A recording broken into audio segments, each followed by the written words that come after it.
two, one.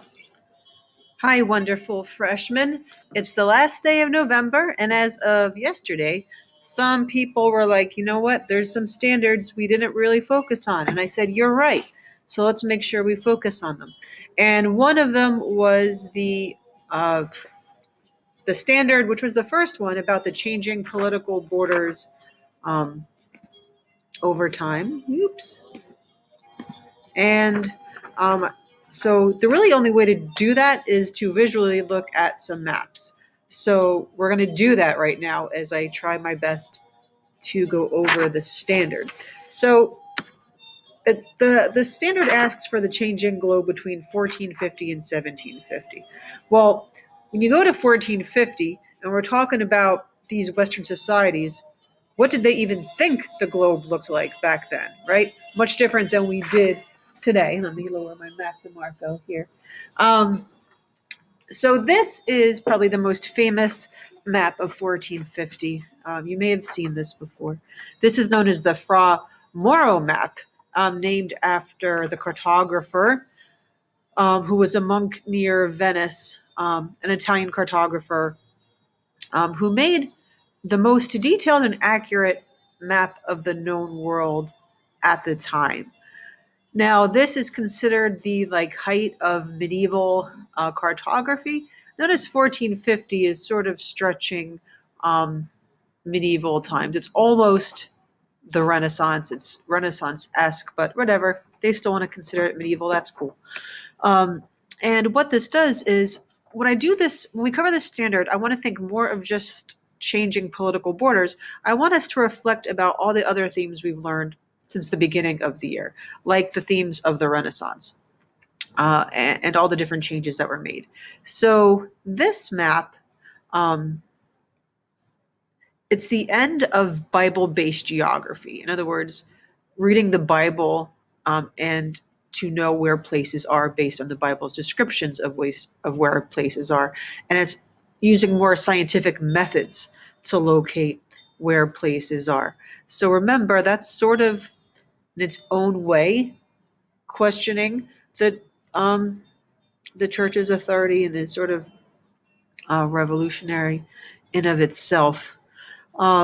It was made for the major seafaring powerhouses of the time, so you can think what we learned about. Obviously, Venice, there on the water in the Mediterranean, which at this time would be like over here in the center of trade, but then also for Portugal. And remember, comes the Portugal led the way navigation after the Italian city-states. This was the first map to include Japan and also the island of Java in Indonesia. It might be hard to find it here because it looks nothing like what we would think of the world today. Partially because, well, they didn't even know the Americas existed at this point. So you're not going to find where you live on this map as long as you live in the Americas. It did include Greenland. I think it describes it as Grolander on here. So that's about as close as it got. If you look, these little 4 circles, they actually represented 4 different things. So they didn't ignore the Bible completely, because this one is the Garden of Eden. One is the 4 elements. One is the Ptolemaic system of the stars in the sky, and one is actually a globe. This was pretty big. It was 2.4, almost 2.5 by 2.5 meters. And it took many years and lots of money to produce. This is not something he just sketched out in his spare time, right? So 1450, if you were a Westerner or basically anyone but from the Americas, you thought this is what the world looked like. And this is just not too long before Columbus's expedition, right? About 42 years. Now this jump forward to about 100 years later. This is the map of the world by 1550. And you see in those short 100 years how their interpretation of the world has changed. This was made by a cartographer, Pierre Descartes. He was French. This includes real places, and it even includes some imagined places. So you see that, the differences here, that they knew the Americas existed and all those sorts of important things. This is another one from that time. This was made by Sebastian Munster. He was a German cartographer and also studied the cosmos. He was the son of farmers. Um, he actually became Lutheran, even though he learned his education in a Catholic monastery. So it also reveals how the Protestant Reformation was going on at the time. His works, this is from 1544, is the earliest German language description of the world. And to also reflect Renaissance ideas, he made a lot of these maps on woodcuts, such as this, so that it could be reproduced in books. And he also used artists to contribute to these woodcuts, like Hans Holbein the Younger, I think we mentioned in one of our videos. So isn't that cool? Like, imagine if the leading artists of today were involved with cartographers. Oh, that would be so amazing, right? Like, let's have someone do that. Now, forget, if you will, we just looked at views of how did their perception of the world change. But now, how did the possession, if that's even the right word, of the world change? So we learned about the Treaty of Tordesillas and 1494, right? That was to help a conflict between Spain and Portugal by the Pope. And you see around the world, you get Spain dominating some areas, as well as Portugal dominating some areas as they led an exploration.